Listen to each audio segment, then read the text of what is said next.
La revue de presse de Natacha Polony. Bonjour Natacha. Bonjour Thomas, bonjour Julie et bonjour à tous. Ce matin, une de vos journaux.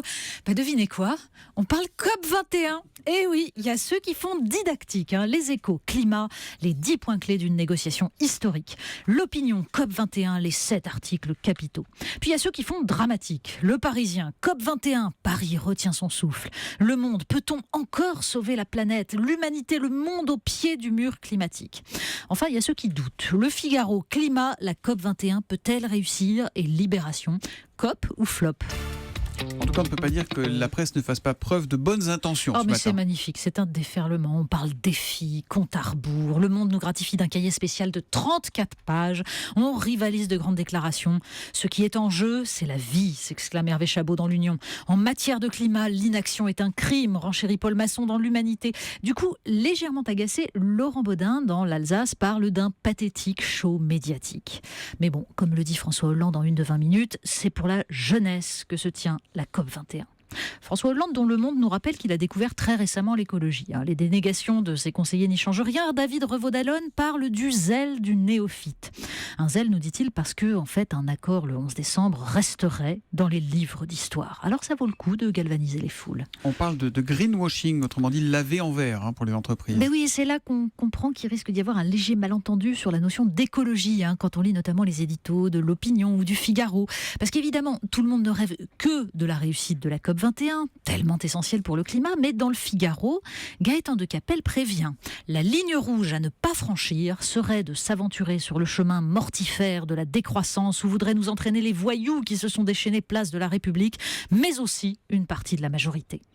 L'argumentaire vient d'ailleurs donner raison à Daoud Bouguezala sur le site Causeur qui est pas tendre avec les casseurs de samedi. L'Antifa, écrit-il, remplit une fonction policière bien précise.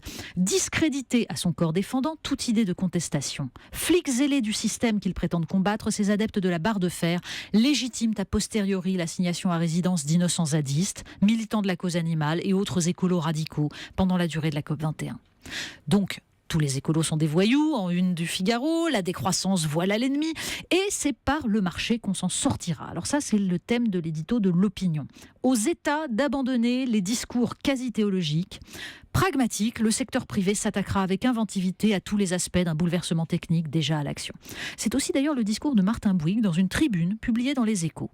Du coup, on finirait presque par croire que ce sont les méchants citoyens qui empêchent toutes ces entreprises philanthropiques de sauver la planète. Alors on ira chercher, au détour d'un article du Monde, par exemple, les questions oubliées de la COP21, préservation des océans, biodiversité. Dans le petit glossaire publié par Libé, on trouvera vaguement l'évocation du problème de l'utilisation des sols, mais guère plus. Si donc vous estimez que seul un changement de modèle économique évitera de faire produire notre CO2 par des usines en Chine, de polluer les terres agricoles et de racler le fond des océans pour y chercher le sable nécessaire au bétonnage des sols, vous pouvez toujours faire le quiz du site Slate. Quel écolo êtes-vous ? Et là, la machine vous classera dans la catégorie Pierre Rabhi et zadiste. Il y a donc la COP et il y a le reste du monde en quelque sorte. Oui, parce que quand même la planète continue de tourner, pas très très bien. Alors il faut lire la double page de Libération sur la Turquie et notamment l'article sur Tahir Elsi, avocat de la cause kurde assassiné samedi, comme une nouvelle étape dans la descente aux enfers d'un pays qui s'éloigne toujours plus de la démocratie. À côté de cela, 20 minutes nous annonce une victoire pour les femmes saoudiennes qui pourront pour la première fois voter et être élues à des élections municipales. À condition bien sûr qu'elles continuent à se couvrir de leurs vêtements noirs, qu'elles ne se mélangent pas aux autres candidats, qu'elles ne s'adressent pas directement aux électeurs hommes. Et bien sûr, elles ne peuvent toujours pas travailler ou se marier sans autorisation d'un tuteur masculin. Et elles ne peuvent ni conduire ni manger seules au restaurant. Bon, ceux qui trouveront que notre Terre est décidément trop sinistre, regardons vers les étoiles et Star Wars. Oui, c'est surtout pour ceux qui feraient en fait une overdose de COP21. Ils peuvent se tourner vers l'autre matraquage médiatique du moment, parce qu'il y a compétition de hors-série en ce moment. Télérama, Philosophie Magazine, Le Point même en 2 tomes. Il y a un tome pour les gentils, un tome pour les méchants. Alors celui de Philosophie Magazine est plus politique. On y parle du rôle du pouvoir, de la notion de corruption, du rapport entre justice et force. C'est très intéressant d'ailleurs. Celui de Télérama raconte les anecdotes de tournage. Comment se débrouiller quand on n'a plus d'argent pour les effets spéciaux. Une rampe, du velours noir, de la fumée, la lumière des sabres laser et ça donne un combat mythique entre Luke et son père. Voilà. Alors dans celui du Point, vous apprendrez que dans la première version du scénario, Han Solo devait être tué. Mais vous trouverez surtout une lettre de Carrie Fisher à son personnage, la princesse Leia, qui a dévoré sa carrière et sa vie. Moi, luttant de plus en plus contre le syndrome de stress post-galactique, portant vos cicatrices, grisonnant vos cheveux éternellement noirs et ridicules, vous agissez toujours en héroïne, je la sniffe dans une piètre tentative d'atténuer l'éclat de votre frénétique cinéma intergalactique. Ça date de 2013, ça. Et depuis, Carrie Fisher a rempilé pour la suite, parce qu'on n'échappe pas à un mythe.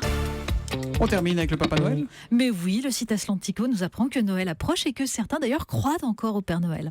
Au Brésil, l'un d'entre eux, donc un homme déguisé en Père Noël, a loué un hélicoptère pour faire une surprise à des amis. Aussitôt en l'air, il a braqué le pilote, l'a forcé à se poser et est parti avec la machine. Ouais. Bah oui, quand même, un Père Noël qui laisse tomber les rênes et le traîneau, elle n'est pas gagnée, la COP21. La revue de presse de Natacha Polony tous les matins à 8h30. Vous avez fait votre liste ou pas encore, au Père Noël? Ah bah bien sûr, oui. C'est bien. Allez, à demain.